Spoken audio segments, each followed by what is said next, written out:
అయ్యి బాబోయ్, మన జనాలు ఏంటండి బాబు ఇలా తయారయ్యారు. పని చేయకుండా నెలకు 20,000 రూపాయలు ఇస్తామంటే అవసరమైతే 10 లక్షల రూపాయలు డిపాజిట్ చేసేలా ఉన్నారండి మన జనం. అవునండి, నేను చెప్పేది అక్షరాల సత్యమండి బాబు.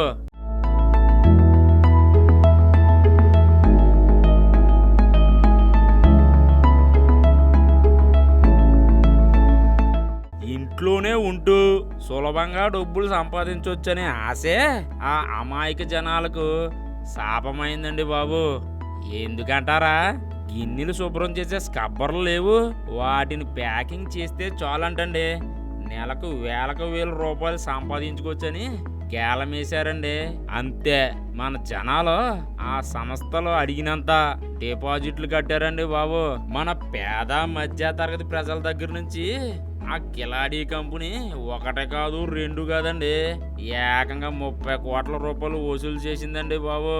అంతే, ఆ కంపెనీ నిర్వాహకులు రాత్రికి రాత్రే బోర్డు తిప్పేశారంటండి బాబు. పాపం డబ్బు కట్టిన వాళ్ళందరూ లబో దిబోమని గుండులు బాదుకుంటున్నారండి. మరి ఈ స్కబ్బర్ల స్కామ్ వ్యవహారం ఏంటో ఓ పాలు నేను చెప్తేనేనండి.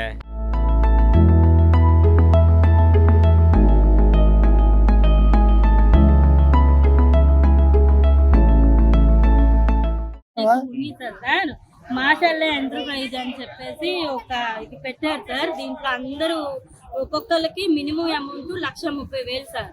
1,30,000 ఏమో మిషన్ ఇస్తారు, ఇలాంటి మిషన్ ఇస్తారు. 1,00,000 రూపాయలు ఏమో మనకి రా మెటీరియల్ ఇస్తారు సార్. మనకి ఆ 1,00,000 కట్టినందుకు నెలకి 24,000 వేశారు. ఎంత మాకైతే 3 months పడ్డాయి సార్. రీసెంట్ గా కూడా 1 lakh కట్టాము, ఆ అమౌంట్ ఏం పడలేదు. నన్ను మధ్యలో వాళ్ళు ఇలా చేసి ఫ్రాడ్ చేసి వెళ్ళిపోయారు. నేనేం చేయలేను, నేను కూడా ఏంటి సార్ వస్తా అన్నారు, రావట్లేదు. ఇలా అయితే ఎలా, మీరే చెప్పండి సార్ అని అంటే, మీరు ఏం చేసుకుంటారు చేసుకోండి, నా దగ్గర డబ్బు లేదు, మీరు ఏమన్నా చేసుకోండి, కేసు పెడతామన్నాను సార్. ఆ కేసు కూడా పెట్టుకోండి అన్నారు. కృష్ణా జిల్లా లేదు, అక్కడ కానూరుకు చెందిన పసుపులేటు అంకుశం కొంతమంది భాగస్వాములతో కలిసి విజయవాడ సత్యనారాయణపురంలో ఆదిశేషయ్య అనే వీధిలో మాసా అల్లా ఎంటర్ప్రైజెస్ అనే పేరుతో ఓ కంపెనీ ప్రారంభించాడండి. అయితే సోషల్ మీడియాలో ప్రచారం చేస్తూ స్కబ్బర్ ప్యాకింగ్ చేస్తే అధిక లాభాలు ఉన్నాయని నమ్మించాడండి. అంతేకాకుండా వేరే వాళ్ళని చేర్పిస్తే విదేశీ పర్యటనలు అదనపు కమిషన్ ఇస్తానని ఎరవేశాడండో ఈ కేటుగాడు.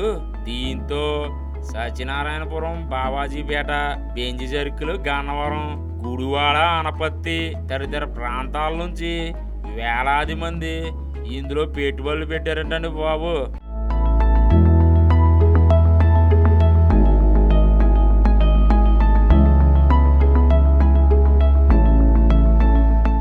వాళ్ళ పథకం ప్రకారం ప్రతి సభ్యుడి దగ్గర 30,000 రూపాయలు యంత్రానికి, దాంతో పాటు రా మెటీరియల్ కు 1,00,000 రూపాయలు డిపాజిట్ వసూలు చేశారంటండి. సంస్థ అందించే స్కబ్బర్లను MXO కవర్లో ప్యాకింగ్ చేసి ఇస్తే నెలకు 24,000 రూపాయలు జీతం ఇస్తామని నమ్మించారండి కేటుగాళ్ళు. మొదట్లో కొందరికి క్రమం తప్పకుండా చెల్లింపులు బాగానే చేర్చారండి. నమ్మకం కుదిరించుకుని ఇంకా ఎక్కువ మంది డబ్బులు కట్టడంతో స్కబ్బర్ల స్టాకు పెరిగిపోయిందండి. ఇక దాంతో సరుకు మార్కెట్లో అమ్ముడిపోతలేదండి. గోడంలో కూడా మొత్తం నిండిపోయింది ఏంటండి. దాంతో జీతాలు చెల్లించలేక ఈ కీటిగాళ్ళు రాత్రికి రాత్రే బోర్డు తిప్పేశారండి. చెప్పా పెట్టకుండా పారిపోయారండి.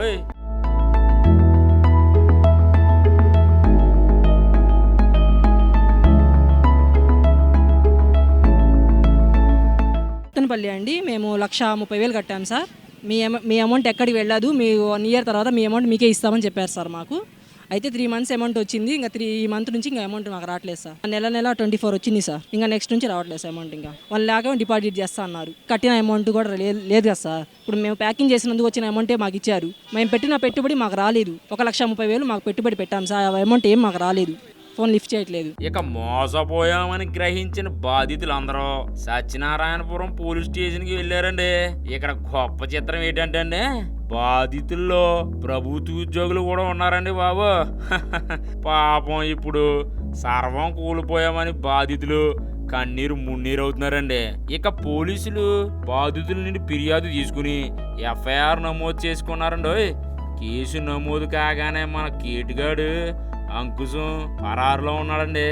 అప్పుడు అంకుశాన్ని పట్టుకోవడానికి ప్రభుత్వం ప్రత్యేకంగా డిఎస్పి తిరుమలేశ్వర రెడ్డిని నేతృత్వంలో దర్యాప్తు బృందాన్ని ఏర్పాటు చేసిందండి.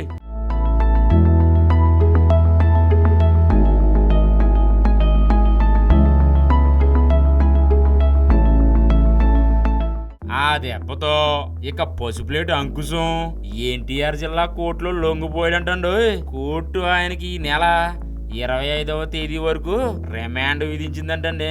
దాంతో ఆ కేటుగాడిని విజయవాడ జిల్లా జైలుకి తరలించారంటండి. రాష్ట్ర వ్యాప్తంగా బాధితుల నుంచి సుమారు 30 కోట్లు వసూలు చేసినట్లు తెలుస్తుందండి. ఈ కేసులో సిట్ అధికారులు దర్యాప్తు ముమ్మరం చేశారండి.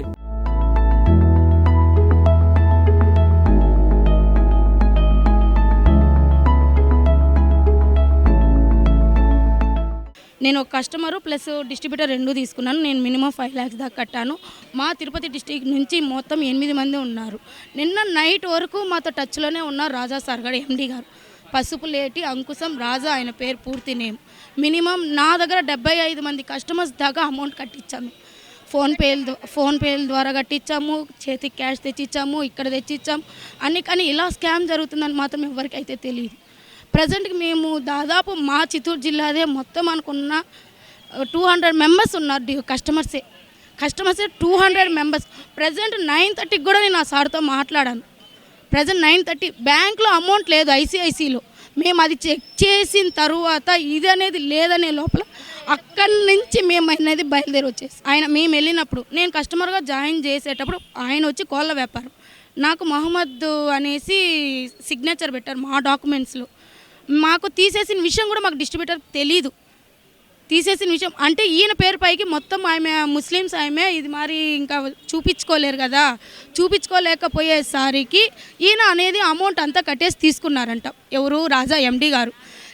రాజా ఎండి గారు కోళ్ళ వ్యాపారము ప్రతిదీ ఈయన, కంటైనరు, డ్రై ఫ్రూట్స్ ఈయన ఇలా వెళ్ళడం, ఈయన రమేష్ గారి దగ్గర అప్పచెప్పడం, వీళ్ళు స్కామ్ చేయడం.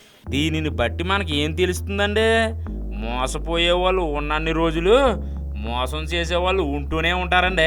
మన జాగ్రత్తలో మనమే ఉండాలని. మరి ఇలా ఊరికే ఇంట్లో కూర్చుని వేలకు వేలు సంపాదించుకోవచ్చని ఎవరైనా చెబితే అస్సలు నమ్మకండి బాబు.